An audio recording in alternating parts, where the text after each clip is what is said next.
जय जगन्नाथ सांग मैंने तो आज गुरुवार आमर आज पिठा हबार थिला तो ये माँ सुजी रे खली धरा पिठा करेंगे तो ये छांका पिठा हम 3 प्रकार पुर देकी सुजी मुंडा हम तो प्रथम ये नड़िया को मुझे कोरिकी रखी माँ भी सेपटे हूँ मुग डाल की सीझे रखी तो से सुजी पकईकी खली धरिकी रखिए तो सुजी आ मुगरे खली धराई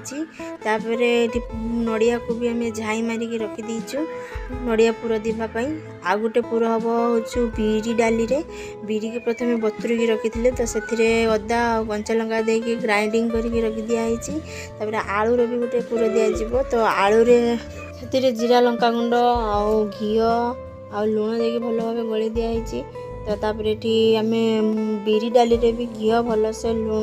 देकी माँ भलसे फेंटेकी रखी देती आतापर ये आम खली को काढ़ी देचु पानी देकी भलसे चकटी देचु चकटी भलसे मुंडा मुंडा गुड़ा फेंटी होतापर आम ये पिठा करने बसी पड़ू माँ प्रथम हूँ बिरीर पुर देकी पिठा बनईपर बनई तो तापर ये हूँ नड़िया आमर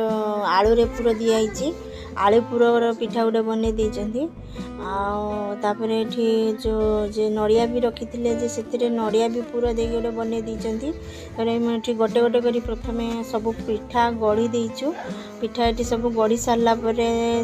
तेल कढ़ा भी गैस रे बसई दिखाई तो तेल भी ताती गला चलते तेल पकईकी देखा अल्प तेल ताती पकईबे कारण बेसी ताती से पुड़ी जीव ना तो से तो अल्प तेल ताती गुटी गुटी कर सब देखु रखी देचु गढ़ी की तेल भी ताती गला तो आम तेल गोटे गोटे कर सब छाड़ी भाजी देचु टिके लाल हो गला आमको भलसे भाजी होगला आमको काढ़ी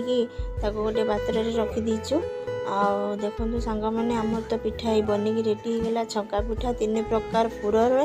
आपण मैंने भी एमतीका पिठा बनातु आउ खातु कमेंट माध्यम जनातु केमी लगुच आम भी खाई एंजॉय करछु आ शुभ रात्रि रहिलु जय जगन्नाथ।